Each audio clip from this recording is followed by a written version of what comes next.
ఓయ్ దోస్తులు, welcome to MP mix. ఈరోజు అయితే దోశల్లోకి ఎంతో బాగుండే ఆలుగడ్డ కుర్మా. సో దోశల్లోకి చాలా బాగుంటుంది కదా, అలాగే చపాతీల్లో కూడా చాలా బాగుంటుంది. సో ఎలా చేసుకుందామో తెలుసు. సో కావాల్సిన పదార్థాలు: క్యారెట్, నిమ్మకాయలు, ఆనియన్స్, కొత్తిమీర, పచ్చిమిరపకాయలు, పొటాటో ఉడికించిన అన్నమాట. తర్వాత పోపు దినుసులు, ఎండుమిరపకాయలు, పోపు దినుసులు, జీలకర్ర, ధనియాలు, ఇవన్నీ చాలా బాగుంటాయి అన్నమాట. సో ముందుగా అయితే మనం స్టవ్ వెలిగించుకొని ఒక ప్యాన్ పెట్టుకోవాలన్నమాట. ప్యాన్ అయితే వేడైన తర్వాత దాంట్లో మనము 2 టేబుల్ స్పూన్ల ఆయిల్ వేసుకోవాలి. ఆయిల్ వేసుకున్న తర్వాత ఇప్పుడు ఆయిల్ వేడైన తర్వాత మనం దాంట్లో ఎండుమిరపకాయలు వేసుకుందాం. సో చూడండి, ఎండుమిరపకాయలు అయితే చక్కగా వేయించుకోవాలి. ఆ తర్వాత మనం తగినన్ని పోపు దినుసులు, సో ఇంతకుముందు మనం తీసుకున్నాక ధనియాలు, పోపు దినుసులు అనేవి వేసుకోవాలి. ఒకవేళ ధనియాలు ఇష్టం లేకపోతే స్కిప్ చేసుకోవచ్చు, కానీ ధనియాలు ఉంటే టేస్ట్ మాత్రం చాలా అంటే చాలా బాగుంటుంది. సో ఇప్పుడైతే మనం ఉంచుకున్న కూరగాయలు ఉన్నాయి కదా, ఉల్లిపాయలు వేసుకుందాము. పెద్ద పెద్ద సైజులో ముక్కలు ఉంటేనే బాగుంటుంది, చిన్న సైజులో కాకుండా. సో పెద్ద ముక్కలుగా కట్ చేసుకోవాలి ఆనియన్స్. చూడండి, చక్కగా ఆనియన్స్ అయితే పెద్ద ముక్కలుగా కట్ చేసుకొని వేసుకున్నాను. ఇవైతే కొంచెం మగ్గడానికి టైం పడుతుంది, ఎందుకంటే పెద్ద సైజులో ఉన్నాయి కదా. సో మనం అట్లా కలుపుకొని సిమ్లో పెట్టుకొని ఒక 5 నిమిషాలు అట్లా మనం ఉడికించుకుంటే చక్కగా వేగిపోతుంటాయి.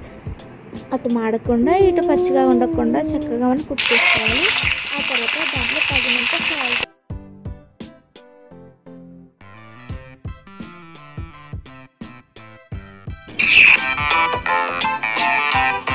తర్వాత చక్కగా కలుపుకుంటున్నాను. ఎందుకంటే ఇప్పుడు చూడండి, క్యారెట్ అలాగే ఆనియన్ కూడా చక్కగా వేగిపోతుంది అనమాట.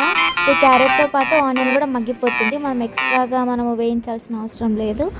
సో అటు పచ్చిగా కాకుండా ఇటు మాడిపోకుండా చక్కగా ఆనియన్స్ అలాగే క్యారెట్ కానీ అట్లా ముక్కల్లాగా ఉంటే బాగుంటుంది అనమాట. సో నేనైతే అడుగంటుకోకుండా చక్కగా కలుపుకుంటున్నాను. ఇట్లా కలుపుకోవడం వల్ల మనకి అడుగంటకుండా బాగుంటుంది అనమాట. సో మనమైతే బయట కొనుక్కోకుండా ఇంట్లోనే చక్కగా చేసుకుంటే ఒక 5 to 10 మినిట్స్లో అయిపోతుందండి. సో డెఫినెట్గా మీరు కూడా ట్రై చేయండి, టేస్ట్ మాత్రం బాగుంటుంది, హెల్త్ కూడా చాలా మంచిది కదా. అవుట్ సైడ్ అయితే టేస్ట్ కోసం మేమేవో యాడ్ చేస్తుంటారు.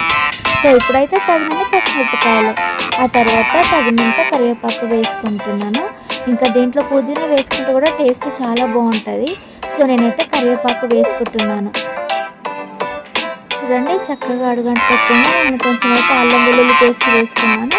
సో అల్లం వెల్లుల్లి పేస్ట్ కూడా మనం తగినంత వేసుకొని అది చక్కగా మనం పచ్చి వాసన లేకుండా వేయించుకోవాలి. చూడండి, ఆ తర్వాత నేనైతే చక్కగా అడుగంటకుండా ఇంట్లో పిల్లలకు కూడా చాలా హెల్తీగా ఇలా చేసి పెడితే చాలా బాగుంటుంది. ఎందుకంటే బయట తినడం వల్ల లేనిపోని వాళ్ళు హైజీన్గా ఉండదు కదా. సో మనమైతే ఇంట్లో హైజీన్గా చేసుకోవచ్చు.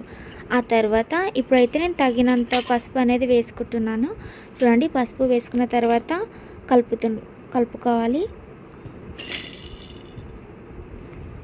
ఇప్పుడు దీనికంటే ముందు మనం పొటాటోస్ కూడా ఉడికించుకున్నాం కదా, దాన్ని ముందుగా స్మాష్ చేసుకున్న పొటాటోని కూడా దీంట్లో మనము యాడ్ చేసుకోవాలన్నమాట.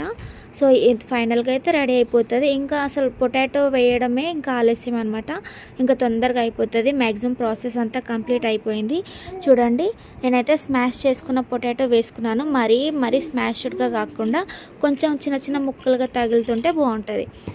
సో ఇప్పుడైతే చల్లారిన తర్వాత ఒక నిమ్మ చెక్క అనేది వేసుకుంటున్నాను, ఎందుకంటే కొంచెం పుల్లగా ఉంటే టేస్ట్ బాగుంటుంది కదా. సో ఒకవేళ నచ్చని వాళ్ళు స్కిప్ చేసుకోవచ్చు, కానీ నిమ్మకాయ వేసుకుంటే కొంచెం అవుట్ సైడ్ తిన్న ఫీలింగ్ అనేది వస్తుంది అనమాట. చూడండి, ఫైనల్గా అయితే పొటాటో కుర్మా అయితే రెడీ అయిపోయింది. ఇది చపాతీలో కానీ అలాగే దోశల్లోకి అయితే ఎక్సలెంట్గా ఉంటుంది. రైస్లోకి అయితే అంత బాగోదు, ఎందుకంటే కొంచెం వేరేలాగా ఉంటుంది కదా. సో ఇప్పుడైతే ఫైనల్గా అయితే రెడీ అయిపోయింది. చూడండి, మా ఇంట్లో ఈరోజు మార్నింగ్ దోశలు అనమాట, దోశలకి ఇది వేస్తున్నాము. ఇంకా ఫైనల్గా దోశలు వేసుకొని ఇంకా దాంట్లో పొటాటో కుర్మా పెట్టుకొని తినడమే. ఇంకా చూడండి, మా అత్తమ్మ అయితే దోశలు చాలా బాగా వేసిద్ది. సో దోశలు వేస్తున్నాము. ఇంకా అలా పొటాటో కుర్మా తీసి ఇంకా దోశల మీద అప్లై చేసుకొని ఇంకా వేడిగా అలా తినడమే చాలా రుచిగా చాలా బాగుంటుంది, హెల్తీ కూడా చాలా బాగుంటుంది. సో ఇంకా దోశలు అయితే రెడీ అయిపోయింది. ఇప్పుడైతే వేడిగా పల్లి చట్నీతో అలాగే టొమాటో చట్నీతో తీయడమే. Thank you for watching. నా వీడియో నచ్చితే ప్లీజ్ షేర్ చేసి సపోర్ట్ చేయండి.